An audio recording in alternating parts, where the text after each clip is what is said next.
2063, Zephram Cochrane achieved his historic warp flight, an event which led to mankind's first contact with an alien species and launched a new age of peace and progress on planet Earth. But there was more to that event than history originally recorded. A year later, while giving a commencement speech at Princeton University, Cochrane made some cryptic remarks about what really happened during first contact. He spoke of cybernetic creatures from the future who tried to stop his warp flight, their ultimate goal being to enslave the human race. He claimed they were defeated by a group of humans, also from the future. No one took him seriously. A few years later, he recanted the whole thing. We now know that Dr. Cochrane's statements were not the imaginative rantings of an eccentric. We now know that the cybernetic creatures he spoke of were quite real and were members of perhaps the most patently malevolent and relentless force in the galaxy, the Borg. In the words of Jean-Luc Picard,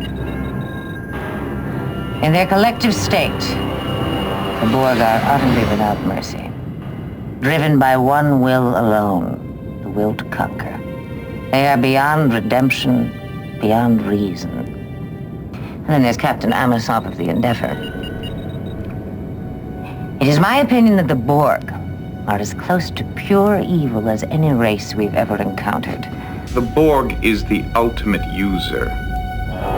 They're unlike any threat your Federation has ever faced. They're not interested in political conquest, wealth, or power as you know it.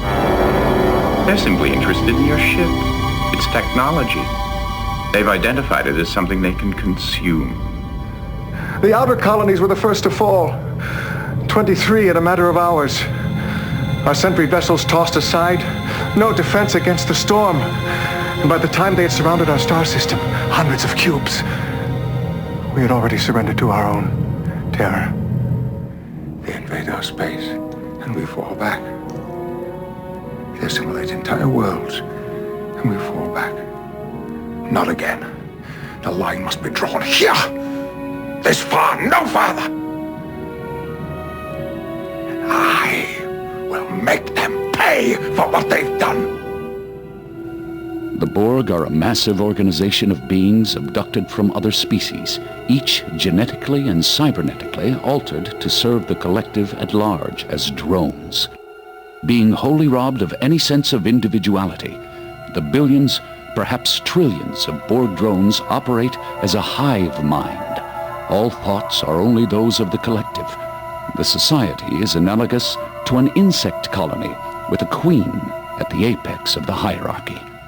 The Borg have spread their influence into all four quadrants of the Milky Way and beyond, into nearby galactic clusters and even trans-dimensional realms in their pursuit of new technologies and resources, often destroying entire civilizations in their wake. They apparently originated in the Delta Quadrant thousands of years ago, but exactly how the Borg came to be and why they started their imperialistic mission of assimilation and their quest for perfection is a complete mystery. We wish to improve ourselves. We will add your biological and technological distinctiveness to our own. Your culture will adapt to service ours. The Borg never create. They only assimilate. When a vessel or planet catches the Borg's attention, they will sweep it with their sensors, then transport drones over to investigate the technology up close. If they deem the vessel and its occupants worthy of assimilation, they will announce, "We are the Borg. You will be assimilated. Resistance is futile." They will then acquire the vessel by force and transform the occupants into drones, turning their bodies and minds entirely over to the collective and its purposes. Assimilation occurs in two basic steps. First, the individual is injected with nanoprobes, microscopic machines which attach themselves to the victim's blood cells and begin to immediately rewrite the victim's DNA. Second, cybernetic technology is implanted throughout the victim's body. This technology includes a neurotransceiver in the upper spinal column, which which links every drone to the collective, and a neuroprocessor placed just below the rib cage to store all information and instructions received from the collective. Other standard surgical modifications include the replacement of one forearm with a functional prosthetic and one eye with a holographic imaging system. Once fully absorbed, the drone is supported by the technology. It no longer needs to eat, though it requires regular infusions of power, and it can function in environments normally harmful to organic life forms, such as the vacuum of space. The new Borg drone is then assigned a position in the hierarchy of the collective and given a designation reflecting that position.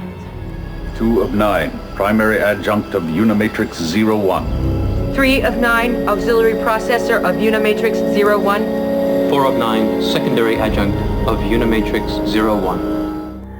Borg vessels come in a small variety of geometrically symmetrical designs, embodying their monolithic mentality and their philosophy of perfection. The most common form is the cube. The Borg cube is the standard patrol vessel used by the collective to seek out new species and new technologies and assimilate them when desired. Typically occupied by tens of thousands of drones, this vessel has a highly decentralized design with no specific bridge, engineering, or living areas. The ship can analyze an opponent's weapon systems and adapt defenses within seconds, and it is capable of repairing major damage, including direct phaser hits, almost immediately. The second most common form of Borg ship is the sphere. Typically smaller than a cube and often with a specialized function such as reconnaissance, the sphere generally holds a small contingent of drones. The most highly specialized Borg ship is the one that holds the so-called lair of the Borg Queen. The Borg Queen vessel is also symmetrical in form, with a diamond shape that houses a spherical inner chamber. Normally docked within the enormous complex known as Unimatrix 1, this ship provides the Queen with a heavily shielded base from where she can choreograph the actions and thoughts of the entire collective. The Borg Queen herself is an enigma. The central locus of the collective, she brings order to the legions of voices within the hive mind, providing a common direction, and often speaks for the collective when such form of communication is deemed efficient. But she is a paradox. Who are you? I am the Borg. That is a contradiction. The Borg have a collective consciousness. There are no individuals.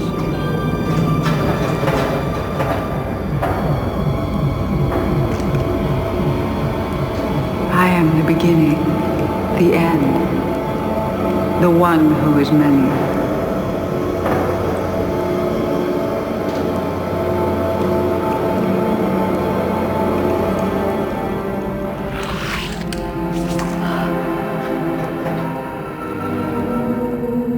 I am the Borg. The first officially documented Federation encounter with the Borg came in 2365, when the USS Enterprise D was hurled 7,000 light-years across the galaxy by the entity known as Q, into the path of a cube. It was this encounter that established the Borg as a real and imminent threat. Starfleet immediately started planning a defense. The matter was made more urgent by evidence that the Borg had already violated Federation space and destroyed outposts along the Romulan neutral zone. Strategic simulation exercises were conducted, and a new class of heavily armed starship began development. But the preparations would prove too little, too late. Mr. Worf, dispatch a subspace message to Admiral Hansen. We have engaged the Borg. The Federation's worst fears came true just over a year later, when a Borg cube invaded Federation space on a direct course towards Sector 001, Earth. That incursion led to the historic Battle of Wolf 359, one of the bloodiest conflicts in Starfleet history. An armada of 40 starships was annihilated by a single Borg cube, nearly 11,000 personnel lost.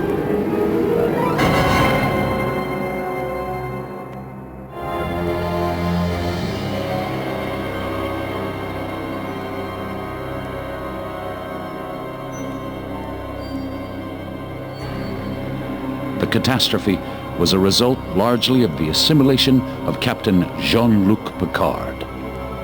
I am Locutus of Borg. Your life, as it has been, is over. From this time forward, you will service us. Fortunately, Picard's crew managed to recapture him and find a way to use his link to the Borg Collective to trigger a self-destruct command on the cube.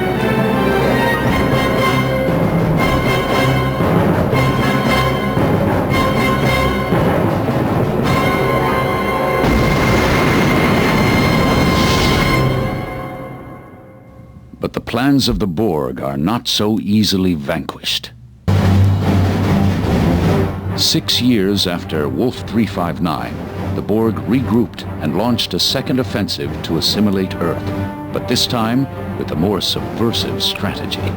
This is Captain Picard of the Enterprise. I'm taking command of the fleet. Target all of your weapons onto the following coordinates. Thanks to Jean-Luc Picard's experience with the Borg, the attacking cube was quickly extinguished by the Starfleet Armada. However, it managed to release a probe that sent itself into a temporal vortex aimed at the year 2063. Its mission? Destroy the Phoenix before Zephram Cochrane achieves his first warp flight, prevent first contact with the Vulcans and the eventual formation of the Federation, leave humanity vulnerable to assimilation by disempowering it in the past. Luckily, the Enterprise E followed the sphere in its temporal wake and foiled the Borg's plan, while helping Dr. Cochrane recover from the attack and launch the Phoenix at the right moment to preserve history.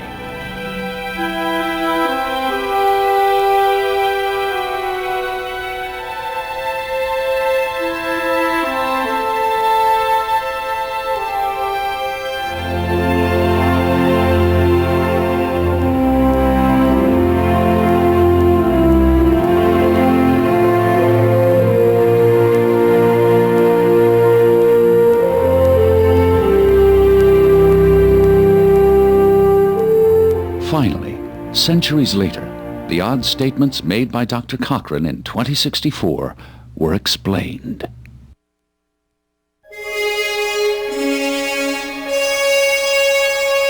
Humanity's dealings with the Borg were not confined to our own corner of the galaxy.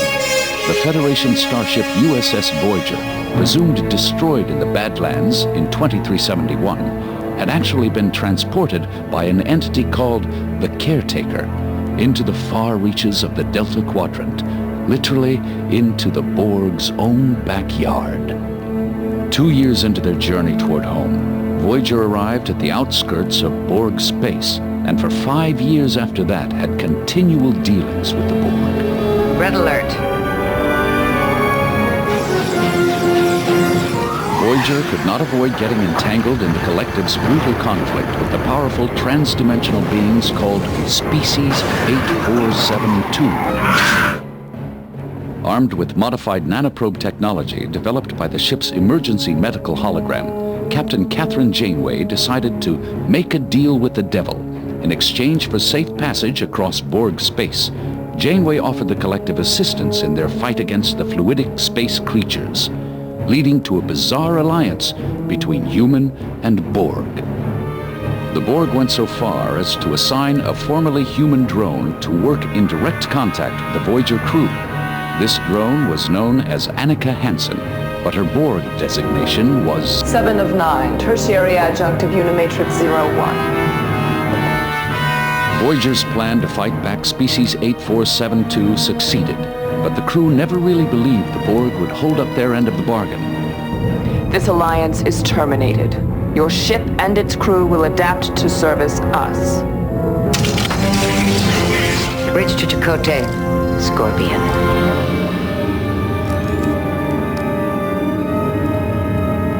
Initiating power surge now!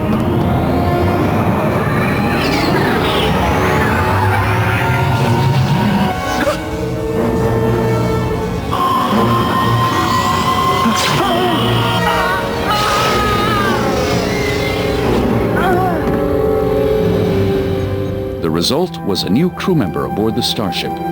7 of 9, as she preferred to be called, was severed from the collective and began the arduous process of regaining her humanity, both physically and psychologically.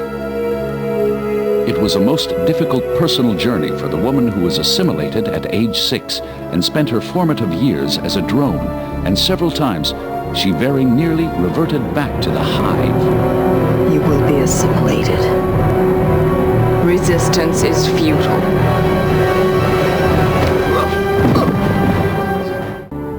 When the Voyager crew attempted to appropriate a transwarp coil from a damaged scout ship, the Borg Queen took advantage of the situation and attempted to lure 7 of 9 to rejoin the collective, not by force, but voluntarily. Don't be afraid. We won't turn you into a drone. You're much too valuable to us with your individuality intact. They've corrupted you, but the damage can be repaired. But 7 resisted, asserting her individuality and her loyalty to her new collective, the Voyager crew.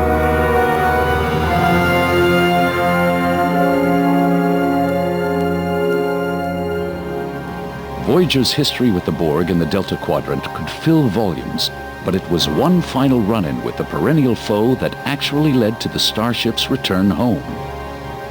A visitor from the future, an alternate timeline version of Catherine Janeway, approached the present-day Voyager with new technologies to help the starship defend itself against the Borg. Admiral Janeway and Captain Janeway teamed up to guide the ship to a Borg transwarp hub to use it as a shortcut home, while at the same time deal a crippling blow to the collective. Voyager traversed the transwarp network while deploying its new transphasic weapons to obliterate it. But when a sphere gave chase, Voyager employed a tricky maneuver that put it inside the Borg vessel.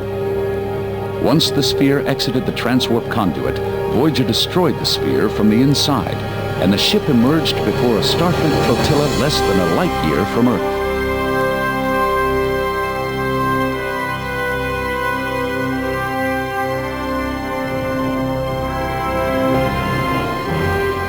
Meanwhile, Admiral Janeway stayed behind in the Delta Quadrant with a tricky maneuver of her own, letting herself be captured by her old nemesis, the Borg Queen.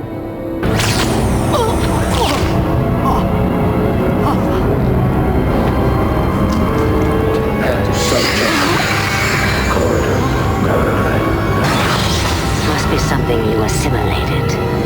You've infected us with a neurolytic pathogen. Just enough to bring chaos to order.